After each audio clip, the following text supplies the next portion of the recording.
أعوذ بالله من الشيطان الرجيم بسم الله الرحمن الرحيم يا أيها الذين آمنوا لا تكونوا كالذين آذوا موسى فبرأه الله مما قالوا وكان عند الله وجيها۔ اللہ تبارک و تعالیٰ نے اس آیت کریمہ میں حضرت موسیٰ علیہ السلام کا ایک واقعہ بیان کیا۔ موسیٰ علیہ السلام بہت حیا اور شرم والے تھے، اور حیا اور شرم ایمان کا ایک حصہ ہے۔ حضرت موسیٰ علیہ السلام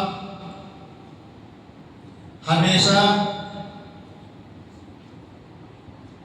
کپڑے پہن کر ہی غسل کیا کرتے تھے، جس طریقے سے آدمی ناف سے لے کر کے گھٹنے کے نیچے کپڑا رکھے تو یہ افضل ہے۔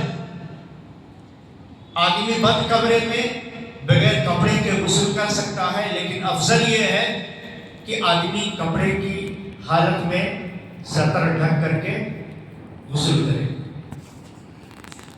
حضرت موسیٰ علیہ السلام کے بارے میں بنی اسرائیل طرح طرح کی باتیں کہتے تھے اصل میں یہ کپڑا پہن کر غسل اس لیے کرتے ہیں کہ ان کو کوئی نہ کوئی بیماری ہے، ہو نہ ہو ان کو برس کی بیماری ہے، سفید داغ کی بیماری، اس کو چھپانے کے لیے یہ کپڑا پہن کر کے غسل کرتے ہیں، کبھی کپڑا نکالتے نہیں۔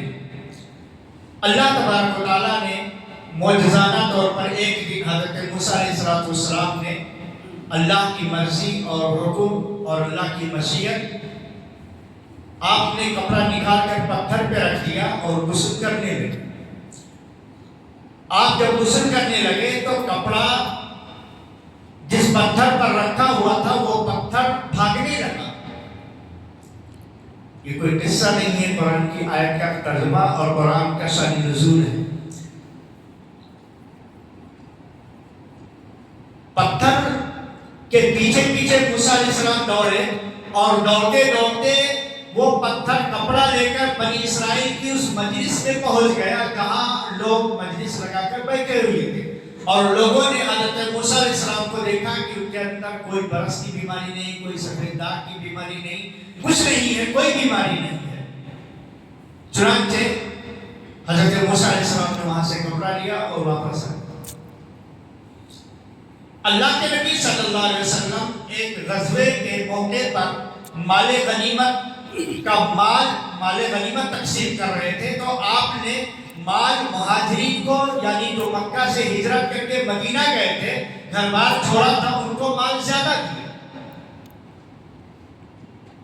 اور جو انصار تھے مدینہ میں پہلے سے رہنے والے تھے، ان لوگوں کو مال ان کے مقابلے میں نہیں دیا یا کم دیا۔ ایک آدمی نے کہا کہ اللہ کے رسول نے انصاف نہیں کیا۔ اس موقع پر اللہ کے نبی صلی اللہ علیہ وسلم کو بہت تکلیف ہوئی، اور فرمایا کہ اگر میں انصاف نہیں کرتا تو پھر دنیا میں کون انصاف کرنے والا ہے؟ پھر آپ نے فرمایا اللہ تعالیٰ موسیٰ علیہ السلام پر رحم فرمائے۔ موسیٰ علیہ السلام کو اس سے زیادہ الزامات لگا کر کے، تہمت لگا کر کے ان کو ستایا گیا، لیکن انہوں نے صبر کیا۔ اسی موقع پر یہ آیت کریمہ کا نزول ہوا۔ اللہ کے نبی صلی اللہ علیہ وسلم نے کہا کہ سنو اے انصاریوں، میں نے مال یقیناً مہاجرین کو جو گھر بار چھوڑ کر کے سب کچھ چھوڑ کر کے آئے تھے ان کو مال زیادہ دیا ہے۔ کیا تم اس بات سے خوش نہیں ہو کہ مہاجرین مال لے کر کے جائیں اور تم اللہ کے رسول اور نبی کو لے کر اپنے گھر جاؤ؟ تو تم کو مال چاہیے کہ رسول اور نبی چاہیے؟ انصاریوں نے کہا اللہ کے رسول ہم لوگوں کو نبی چاہیے، ہم بہت زیادہ خوش نصیب ہیں مال کے مقابلے میں اگر ہم کو نبی مل رہے ہیں۔ تو اللہ کے رسول صلی اللہ علیہ وسلم نے فرمایا میں نے ان کی دلجوئی کے لیے، تالیف قلب کے لیے مال دیا ہے، اور آپ کے ساتھ میں خود چل کر آپ لوگوں کے بیچ میں رہنے والا ہوں۔ چنانچہ جو میں نے واقعہ بتایا ہے یہ صحیح بخاری میں حدیث نمبر 3404 ہے، اور قرآن کی تفسیر آپ قرآن میں سورہ احزاب کھول کر کے آخری رکوع پہلی آیت کریمہ دیکھ سکتے ہیں۔ اب اس کا ترجمہ سنیے۔ یا ایھا لا تكونوا كالذين آذوا موسى فبرأه الله مما قالوا وكان عند الله وجيها. اے ایمان والو، ان لوگوں کی طرح سے نہ ہو جاؤ جن لوگوں نے موسیٰ علیہ السلام کو تکلیف دیا، تو اللہ تعالیٰ نے اس الزام سے ان کو بری کر کے، صاف ستھرا کر کے، باقاعدہ طور پر، معجزانہ طور پر ان لوگوں کو دکھا دیا کہ موسیٰ علیہ السلام باحیا، حیا والے، شرم والے ہیں، ان کے اندر کوئی بیماری نہیں ہے. وَكَانَ عِندَ اللَّهِ وَجِيهًا، اور موسیٰ علیہ السلام اللہ کے نزدیک مکرم ہے، باعزت ہے، عزت والے ہیں، تکریم والے ہیں. مکہ والے نبی صلی اللہ علیہ وسلم کو کبھی مجنون کہتے تھے، کبھی کہتے تھے کہ عقل چلی گئی ہے. ایک آدمی ہے، سماج میں رہتا ہے، اسے کوئی آدمی کہے کہ آپ پاگل ہو، دل پہ کیا گزرے گی؟ ایک آدمی کو کہا جائے کہ صحیح عقل والا کہ آپ پاگل ہو، آپ مجنون دیوانہ ہو گئے ہو، آدمی کو کتنی تکلیف ہوگی.